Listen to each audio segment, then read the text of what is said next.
우리가 로마서 말씀을 함께 읽고 있는데 이 로마서 말씀 중에 가장 오해를 많이 하는 이슈가 되는 본문이 오늘 본문에 있는 말씀이죠. 우리 6월 달에 제가 이 말씀으로 1차 말씀을 전했습니다. 오늘 거듭 반복해서 또 이 말씀을 나누려고 합니다. 속속들이 이 말씀을 다 얘기하자면 또 여러 시간 더 해도 모자랄 그런 말씀입니다. 로마서 12장 마지막 절인 21절에서 사도 바울은 이렇게 마무리를 했습니다. 악에게 지지 말고, 여기 진다 하는 말은 짓밟힌다 그런 의미입니다. 악에게 짓밟히지 말고 선으로, 여기 선이라고 하는 말은 구약 성경에 하나님이 창조하신 세계를 보니 보시기에 좋았더라, 토브라고 하는 그 말과 같은 그런 의미죠. 바토브, 선한 선으로 악을 이기라. 이렇게 12장 마지막에서 이렇게 결론을 맺고, 그리고 나서 13장 1절에 와서 각 사람은, 모든 사람은 모두 그런 뜻이죠. 위에서 다스리는 권세, 이 권세라고 하는 것은 위에서 다스리는 그런 이 자리 아닙니까? 통치 권력자들 가리키는 말이죠. 그들의 권세의 지위를 인정해야 한다, 복종하라, 이렇게 말씀을 시작하고 있습니다. 여기 복종하라는 말은 인정하라, 아래에서, 권세의 아래에서 순서 있게 정렬하라, 배열하라, 그런 의미입니다. 질서대로 배열하라, 그런 의미예요. 우리가 그저 13장 1절만 딱 떼어놓고 보면 독법의 오류가 발생하기가 매우 쉽습니다. 모든 권세에게 다 복종하라 그랬지? 그러면 위에 있는 권세에게 무조건 맹종하는 그런 이 명령을 하시는 말씀인가? 어떻게 생각하세요? 그러나 12장에서 맨 끄트머리에서 바울은 확고하게 이미 전제를 달아 놓았습니다. 그 악에게 짓밟히지 말고 선으로, 하나님 보시기에 선한 것으로 그 악을 이기라. 악과의 전쟁 상태, 싸움 상태에서 이기라, 이렇게 명령합니다.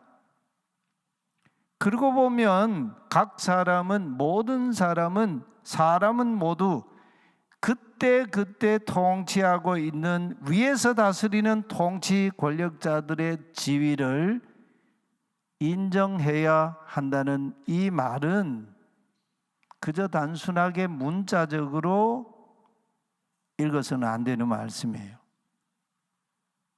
다시 말하면 저항과 복종 사이에서 고뇌하면서 통치자들의 다스림에 질서 있게 배열하라, 그런 말씀이에요. 예를 들면 예수님께서도 공생의 말미에 이제 그 시험을 받으셨잖아요. 이 율법학자들이 예수님께 시험을 했죠. 가이사 황제에게, 로마 황제 가이사, 그때 황제 가이사는 티베리우스죠. 예수님 공생애 때 로마 황제는 티베리우스 아닙니까? 티베리우스 황제에게 세금을 바치는 것이 가하니까 불가하니까, 이렇게 물었어요. 그래서 예수님께서 너희 돈을 하나 나에게 보여달라.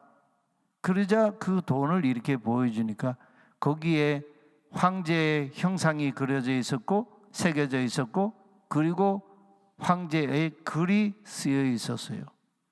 이 형상과 이 글이 누구의 것이냐? 가이사 티베리우스의 것입니다. 그러자 예수님이 하신 말씀이 뭡니까? 가이사의 것은 가이사에게, 하나님의 것은 하나님께 바치라, 이렇게 딱 정리를 하시죠. 지금 로마서 13장 1절에 위에 있는 권세들에게 각 사람은, 모든 사람은 모두 다 복종해야 한다, 이 말씀의 의미도 문자적으로 무조건 맹종하고 무조건 따라야 된다는 그런 의미가 아니라 바로 가이사의 것과 하나님의 것을 구분하는 이 질서에 정렬을 하라, 그런 말씀이에요. 이것은 저항과 복종 사이에서 고뇌해야 할 점이 참 많다, 그런 말씀이에요. 1세기 교회들 보면은 교회들이 얼마나 핍박을 많이 받았습니까? 박해를. 그 박해자의 선두로 나섰던 한 인물을 든다면 사울 아닙니까? 사울. 또 로마의 박해가 또 있었죠. 유대교의 박해가 있었죠. 그럴 때 그 박해하는 그 권력자들을 무조건 맹종하고 따를 것인가? 이런 문제가 생기는 거죠. 역사적으로 보면 저항과 복종 사이에서 고뇌할 점이 너무 많다는 거예요. 권력자, 통치자, 관원들, 여러 표현으로 쓸 수 있는데 그 시대 사람들 그 사이에는 항상 악과 악의 싸움이라는 것이 상존하고 있어요. 여러분, 국민들이 지난 진보 정권 이거 바꿔야 된다 해가지고 또 바꿔놨더니 보수 정권 잘하고 있습니까? 별로 또 국민들 이 마음을 못 얻고 있잖아요. 우리나라 정치 경험해봐서 알지만 권력을 가만 보십시오. 보수 권력이 있어요. 말은 보수인데 보수가 뭔지 개념이 없어요. 진보가 있어요. 진보가 뭔지도 몰라요. 그러나 어디까지나 인간들이 상대적으로 보수와 진보 이 기준을 설정해 놓고 만들어 놓은 상대적인 기준이에요. 일본에도요, 보수 정권이 지금 막 극우의 세력이 지금 확장돼 가고 있잖아요. 진보도 있어요. 일본의 보수와 진보가 우리나라의 보수와 진보 맥이 같지 않지요. 이것은 상대적이에요. 보수 정권, 진보 정권. 그런데 보수든 진보든 그 속에 악이 존재한다는 걸 부정할 수가 없어요. 우리 교우들 중에 보수 정권을 지지하는 분도 계실 테고 진보 정권을 지지하는 분도 계실 텐데 양쪽의 어느 하나에는 악이 존재하지 않습니까? 천만에요. 보수의 악이 있어요. 진보의 악이 있어요. 상대적인 우열을 가릴 수 있는지는 혹 몰라도 그들 모두 다 악을 가지고 있어요. 모든 관은 통치 권력자들 치고 하나님이 세우시지 않은 것이 없다, 이렇게 바울이 지금 말하고 있는 것은 보편적인 이야기가 아니고 무조건 그래야 된다는 얘기가 아니고 여기에는요 상당히 조건부라고 하는 게 내면에 깔려 있는 말씀이에요. 지금 있는 권력자들, 통치자들 하나님이 세우셨습니다. 왜 그런가 하는 거죠. 질문을 던지지 않을 수 없지요. 이것은 어떤 권력이든지 정당하다, 합법적이다, 그 권력에는 악이 없다는 의미가 아니에요. 가장 기본적인 공권력의 정당성을 말하는 그런 최소한의 어떤 그런 영역을 두고 하는 말이에요. 아까 말씀드렸잖아요. 바울도 오늘 말하지 않습니까? 국세를 바칠 자에게 국세를 바치고 관세 바칠 자에게 관세를 바치고 두려워할 자를 두려워하고 존경할 자를 존경하라. 이것은 굉장히 어떤 기준선에서 하는 얘기예요. 어느 사회든요, 국가 권력, 공권력이 없으면 그 사회가 지탱할 수가 없어요. 그런데 그 국가 권력, 공권력이라는 것도 각 나라마다 다 권력의 질이 다 달라요. 미국이라고 하는 이 나라가 가지고 있는 권력의 그 공권력의 질과 저 아프리카에 있는 나라의 공권력의 질과 우리 대한민국의 공권력의 질이 같습니까? 이거는 어마어마한 차이가 있어요. 예. 상대적인 질서와 법칙이라는 얘기입니다. 또 어떤 정권은 과도기적인 정권으로서 악한 권력과 악한 정부도 있어요. 여기서 말하는 것은 그 모든 권력이 하나님으로 왔다고 하는 이것은 사회 기본 질서상, 사회 안녕상 아주 기초적인 공동선이라는 측면에서 이해해야 하는 대목입니다. 여러분 운전할 때 도로에 자동차를 가지고 나가면 뭘 지켜야 됩니까? 우리나라 교통법규를 지켜야 되잖아요. 이건 공동선이에요. 우리 사회의 아주 기본적인 공공의 선입니다. 그걸 누구도 부정하면 안 돼요. 교통 위반하면 범칙금 내야 됩니다. 저도 작년에요, 막 30km 많이 생겼지 않습니까? 원래 뭐라 그러면 내비게이션 안 틀고 다녔거든요. 그랬더니요, 제 평생에 처음으로 작년에 스티커를 7번 끊었어요. 이거 신호 돌아서 가지고 이제 신호 받고 이제 좀 속도를 내려고 하는데 보니까 30km인데 벌써 40km 넘었어요. 째까닥 걸렸죠. 7만 원 내서요. 이거는 거부할 수 없는 일이에요. 돌이켜보십시오. 우리나라 과거 군부의 힘을 입고 세워진 독재 정부라고 이제 역사가 평가하고 있지 않습니까? 과거 정부가 다 정당했습니까? 그렇지가 않아요. 그렇다고 다 부정적이었습니까? 그렇지도 않아요. 근데 오늘 우리 사회는 너무 극과 극에서 대립하고 있어요. 역사를 객관적으로 이해하고 판단하고 보는 눈을 많이 상실해 버렸어요. 이건 사회가 건강하지 못한 거지요. 그 시대 속에서 선으로 악을 이겨야 한다는 이 기본 대전제는 그 어떤 시대에도 통용되는 만고의 역사적인 하나님이 이 역사를 운행하시는 하나님의 방식입니다. 극단적으로요, 지금 북한 체제가 상당히 악한 체제인데 김정은이라는 체제를 통해서 하나님은 저 북한 체제를 지금 다스리고 계세요.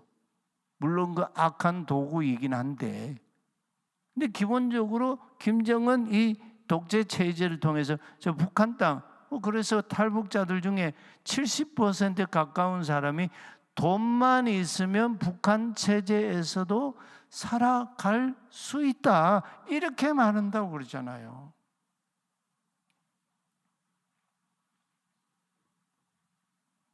역사를 볼 때에 또 현 정부나 과거 정부나 지나간 우리나라 현대 역사에 그 이전 역사는 치고요, 지나간 현대 역사 과정 속에 때로는 플러스도 있었습니다. 때로는 마이너스도 있었습니다. 그러나 그 모든 과정 속에서 세워졌던 그 권력, 그 정부는 근원적으로 플러스가 되게 하시는 그분이 누굴까요?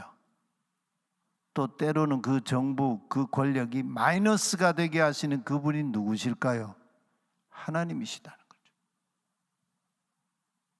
그런 면에서 하나님의 궁극적인 통치와 주권에 순종하는 차원에서 각 사람은 각 시대의 권력자들에게 공동선이라는 측면에서 복종해야 한다, 이런 말씀이죠.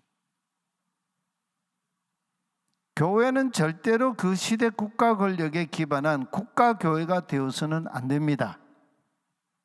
우리나라 교회들 중에도 좀 이 소위 보수 근본주의적인 신앙을 가진 그런 교회들, 그런 이 목회자들,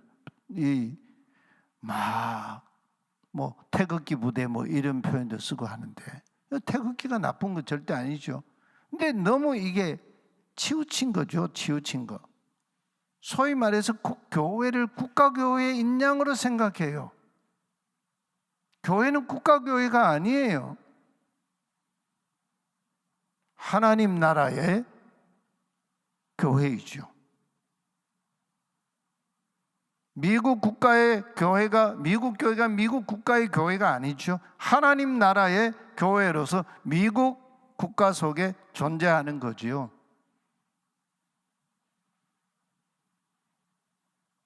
괄호 한번 보여주실까요? 예, 저기 보면 A, B, C, D 저기 다 플러스로 돼 있어요. 우리가 볼 때 A라는 권력이 플러스예요. B라는 권력도 플러스고, 대문자 C라는 권력 통치자도 플러스고, 대문자 D도 플러스예요. 저게 플러스가 되게 하시는 분도 하나님이시고, 저걸 확 뒤집어 가지고 우리는 플러스로 보는데 하나님 그 전체를 마이너스로 만들어 버리신 분도 있어요.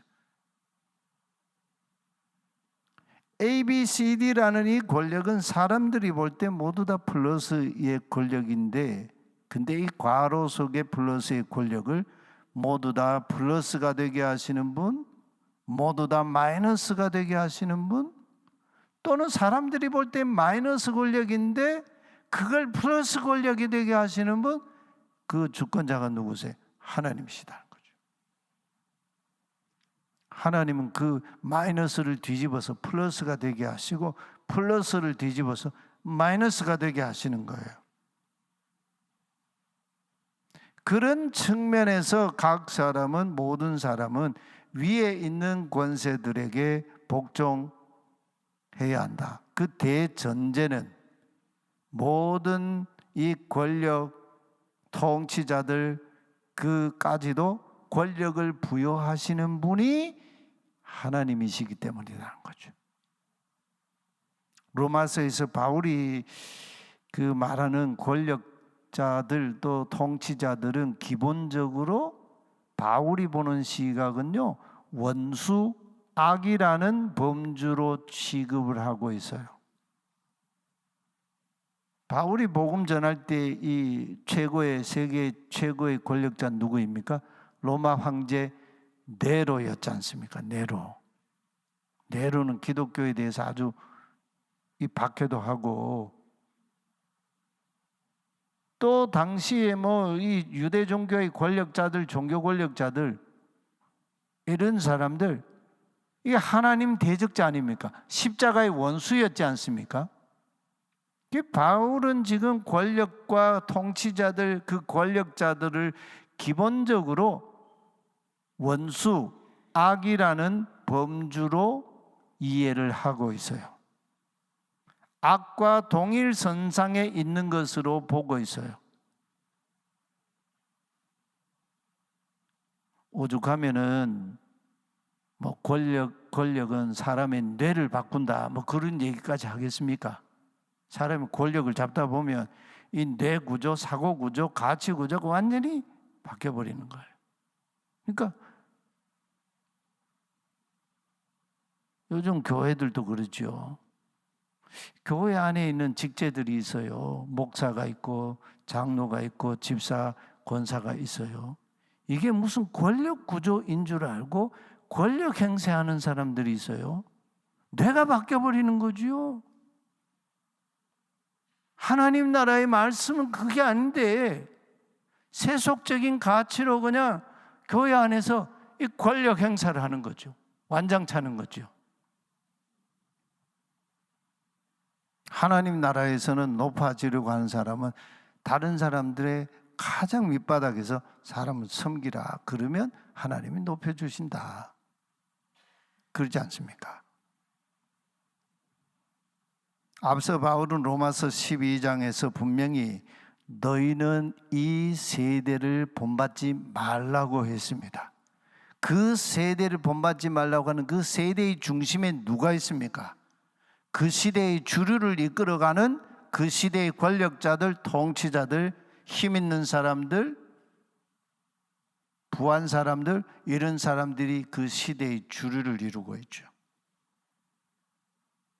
하나님은 마이너스 권력을 플러스 권력으로 전환시키시는 분이기도 합니다. 정반대로 플러스 권력을 하나님의 입장에서 마이너스 권력이 되게 하시는 분이기도 합니다. 우리가 요즘 새벽기도회 때 예언서 예레미야 말씀을 묵상하고 있는데 거기에 등장하는 대표적인 거짓 예언자 하나냐라고 하는 이 거짓 예언자가 있지요. 이 하나냐는 거짓 예언자는 당시 예언자들 중에 주류 중에 주류였습니다. 하나님은 그에게 말씀하지 않으셨어요. 그런데도 그는 입만 열면 야훼께서 말씀하시기를 이렇게 하면서 자기의 마음과 자기의 그 말을, 시대의 가치를 하나님의 예언인 양 막 이렇게 떠들지요. 근데 진짜 하나님의 말씀이 임한 예언자가 누구였습니까? 아나돗 출신 예레미야였습니다. 이 예레미야는 아나돗 출신이라고 하는 것은, 아나돗은요 옛날 그 사사 시대에 엘리 대제사장 시대에, 엘리 시대에 실로 성소가 망하지 않습니까? 그 망해버린 제사장의 가문의 그 후손이 예레미야예요. 어떨 때 망합니까? 하나님의 이 제사장이, 하나님의 종이 하나님의 말씀에 순종하지 아니하고 하나님께 청종하지 않으면 제사장도 망한다. 성소도 망한다. 이 역사적인 이 DNA를 가지고 있는 그 집안의 후손이 예레미야라고 하는 거예요. 그러니까 예레미야가 예언한다고 하는 것은 유다 백성들, 당신들 이렇게 가면 망합니다. 누가요? 하나님이 말씀하셨습니다. 이렇게 외치는 거죠. 그러니까 예레미야를 좋아할 사람이 누가 있겠습니까? 이 거짓 예언자 하나냐는 당시 주류 예언자들의 대표적인 인물인데, 당시 세계의 제국으로 종횡무진 뻗어나가고 있던 바벨론 제국에 유다가 주변 나라들, 사신들 다 끌어모아가지고 동맹을 맺어가지고 우리가 바벨론 제국의 남하를 저지합시다. 이게 그 시대의 정치 권력자들의 그 방식이었어요. 그러니까 바벨론 제국에 맞섭시다 했거든요. 그런데 거기에 반기를 두고 반대했던 인물이 누굽니까? 예레미야예요. 이 하나냐는 바벨론에 앞서 포로로 잡혀간 사람들 2년 안에 다 돌아온다. 성전에 빼앗긴 기구들 2년 안에 다 지금 성전 다시 돌아올 거다. 이렇게 했는데 예레미야를 통해서 하나님 그렇게 말씀하지 않지요. 쇠 멍에를 예레미야 목에 메어주지 않습니까? 하나냐가요, 예레미야가 나무 이 멍에를 메고 이렇게 그 멍에의 줄이 있는 멍에를 메고 이렇게 가서 예언을 하니까 이 거짓 예언자 하나냐가 예레미야의 목에 있는 그 이 나무 멍에를 뺏어다가 꺾어버렸어요. 그러면서 바벨론의 이 멍에가 오래 가는 게 아니고 2년 안에 이 멍에를 벗고 우리가 자유하게 된다. 이렇게 예레미야와 맞섰어요. 하나님이요, 그러시니까 쇠 멍에를 만들어줘서 예레미야에게 메고 가서 또 예언하라 그랬어요. 쇠 멍에는 꺾지를 못하잖아요. 예레미야가 시드기야 왕과 관원들과 백성들에게 바벨론과 맞서서 싸우지 말라 야훼께서 말씀하셨다. 이렇게 예언했어요. 도리어 바벨론에게 느부갓네살 왕에게 항복하라. 그의 아들과 그의 손자까지 섬기라, 복종하라. 이렇게 말씀하셨어요. 저항하지 말고 바벨론으로 끌려가서 거기에서 집도 짓고 아들, 딸도 낳고 시집도 가고 장가도 가고 수요가 줄어들지 않도록 바벨론 땅에서 번성하게 하라 그랬어요. 그래서 오죽하면 바벨론의 그 이 포로 생활에 이 아픔과 고뇌, 그래서 하나님이 예언자를 통해서 뭐라고 했습니까? 너는 그 땅에서 피투성이로 살아갈지라도 죽지 말고 살아있으라, 이렇게 말씀하세요. 그 얘기는 뭡니까? 그 심판과 하나님의 그 징계의 막대기 속에서 하나님은 그 백성들을 긍휼히 여기시고 다시 살리신다는 하나님의 그 구원의 선포 말씀이 새 언약으로 주어지고 있지 않습니까? 예레미야 시대만 그러했겠습니까? 이스라엘의 뭇 열왕들의 시대에 다 그러했습니다. 그래서 열왕들의 그 역사를 증언하는 열왕기 기자의 증언을 보면요, 왕들의 통치에 그 악한 길을 걷고 있는 왕들의 통치를 따르지 말라 이렇게 말씀하고 있어요. 너희 왕들의 그 길을 따르지 말고 너희 조상 다윗 왕의 걸었던 그 길로 걸으라 이렇게 말씀하고 있잖아요. 그 다윗이 누굽니까? 여호와는 나의 목자시니 내게 부족함이 없으리로다. 그가 나를 쉴 만한 물가로 인도하시는도다. 바로 그 다윗이 걸었던 그 야훼 경외의 길, 하나님 말씀에 순종하는 청종하는 그 길을 걸으라. 열왕들의 그 역사 통치, 하나님은 백성들에게 그 따르면 안 된다 이렇게 말씀하세요. 우리가 오늘 이 로마서 13장 오늘 1절 말씀 중심으로 뒤에 나오는 얘기가 1절을 다 설명하는 말씀이에요. 권력자들에게 무조건 복종하라, 그런 말씀이 아니라는 거죠. 하나님이 유다 백성들에게 예언을 통해서 바빌론에게 맞서 싸우지 말고 항복하고 복종하고 그 통치를 받으라. 몇 년 동안요? 70년 동안요. 그렇게 하고 나면 그 땅에서 다시 하나님을 찾고 하나님을 알게 되고 하나님을 만나게 되고 하나님의 토라의 말씀의 의미를 깨닫게 되고, 그러고 나면 유다를 친 막대기로 쓰셨던 바벨론 제국을 하나님이 누구를 통해서요? 페르시아의 고레스 왕을 들어서 치심으로 고레스를 통해서 유다의 해방을 하나님이 가져다 주시겠다. 하나님의 역사는 길고 멀게 우리가 눈을 좀 넓게 뜨고 봐야 됩니다.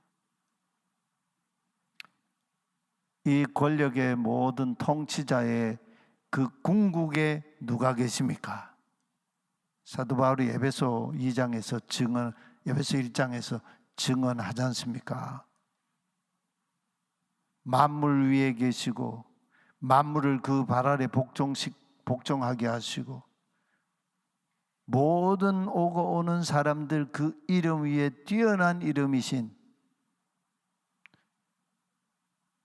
새 교회의 머리이신 예수 그리스도 그 이름 앞에 모든 무릎이 다 무릎 꿇게 하신다. 예수 그리스도 그 통치에 무릎 꿇는 이 궁극성에서 하나님이 세우신 권력자들의 일정한 역할에 대해서 우리가 순종하고 사회적인 공동선을 이루어가고 질서를 지켜가고 그 일들을 해야 한다, 그런 말씀이에요. 그러면서 세상의 통치자 권력자들은 단 한 사람도 영원하지 않았습니다. 여러분, 박 대통령도요 18년 독재 정치를 했는데 마지막 말로가 참 너무 참혹했잖아요. 자기 요즘으로 말하면 그 안기부장이었죠. 뭐라고 그때 이름이 김재규 씨한테 총 맞아 죽었잖아요. 로마의 황제도요 가장 가까운 사람한테 죽었어요. 그리고 쿠데타가 일어나가지고 황제가 계속 바뀌고 쿠데타. 그 권력이 온전한 권력이었겠습니까? 다 그 권력들요 영원하지 않았습니다. 풀과 같았습니다. 그 영광은 풀의 꽃과 같았습니다. 다 시들었습니다. 그러나 영원히 세세토록 있는 것, 살아있고 활동력이 있는 하나님의 말씀, 그것만이 영원하다고 했습니다. 그 하나님의 말씀이 누구이십니까? 만유의 통치자이시고 세상의 주와 그리스도이신 예수 그리스도이신 거죠. 나치 히틀러 시대에 나치 신학자였던 발트 그루트만이라고 하는 신학자가 있어요. 이 사람은 나치 당원이 실제 나치 당원이 됐고요. 나치 어용 신학을 수립하는데 가담했던 그런 인물입니다. 이 사람은 전체주의 국가를 옹호했습니다. 히틀러가 꿈꾸는요. 그리고 독일 민족을 위협하는 요소로 인간의 자유와 해방을 독일 민족을 위협하는 요소로 봤습니다. 그래서 국가 권력이 인간의 자유와 해방을 컨트롤해야 된다. 이게 그 신학이었어요. 한쪽에서는 그 영향을 미국 자본주의에서, 또 다른 한쪽에서는 구소련의 볼셰비즘에서 온다고 봤습니다. 둘 다 물질주의적인 형태를 띠고 있는데 개인주의적인 인간성과 공동체를 파괴한다, 이런 관점에서 보았습니다. 하나님의 역사를 잘못 본 거죠. 그래서 나치 정책에 교회가 순응해야 하고, 히틀러가 유대인들을 학살했던 것처럼 기독교에서 유대적 요소를 제거하기 위해 탈유대 작업을 감행했던 그런 신학자였어요. 참 별 신학자도 다 있지요. 그러면서 당시 유대인들은 모든 민족에게 저주의 대상이다, 이런 이 신학적인 견지를 가졌습니다. 오늘 우리가 위에 있는 권력에게 복종하고 또 그 다스리는 자의 다스림을 받아야 된다는 이 의미는 단순한 문자적인 말씀이 아니다라는 걸 우리 마음에 고뇌함에 새겼으면 좋겠습니다. 저항과 복종 사이에서 고뇌하면서 하나님의 통치, 다스림에 순종해야 한다는 거죠. 그래서 예루살렘 초기 교회가 시작될 때에 사도 베드로와 요한이 사내들인 공회에 붙잡혀 가가지고 이 박해를 받을 때에 공회원들 앞에서 베드로가 그들에게 했던 말이 있죠. 하나님 앞에서 너희의 그릇된 말을 듣는 것이 하나님 말씀을 듣는 것보다 옳은가 스스로 판단하라. 우리는 결국 우리가 살아가는 이 시대 권력자들, 통치자들, 이 시대 가치의 소비자로 살아가는 광장 사람들과 뒤엉켜서 살아가고 있습니다. 그 광장을 떠나버리지 않고요, 광장 안에서 그들과는 다르게 살아가기를 하는 자들이 그리스도인이에요. 예수님 산상수훈 말씀대로 하면 이 광장 사람들 가치 속에서 하나님 나라의 팔복의 삶을 사는 자들이 그리스도인이에요. 팔복의 삶을 사는 그 사람이 이 시대의 세상의 소금이고 세상의 빛이고, 이 시대 광정 사람들, 이 시대 통치자들 앞에서 세상의 소금이 되는 길이고 세상의 빛이 되는 길이고 곧 그리스도와 동행하는 예수인이 되는 삶의 길인 거죠. 주님의 통치에 순복하는 사람은 이 세상의 권력자들 권력과 통치를 분별하고 그들의 통치를 넘어서서 하나님의 선을 분별하면서 이 시대 권력자들의 그 불의와 거기에 맞서기도 하고 이 시대 사회 질서와 공공선 이런 것들 누구보다도 앞서서 지켜 행하는 사람입니다. 오늘 이 말씀을 우리 가슴에 새기면서 우리 기도 제목을 삼았으면 좋겠습니다.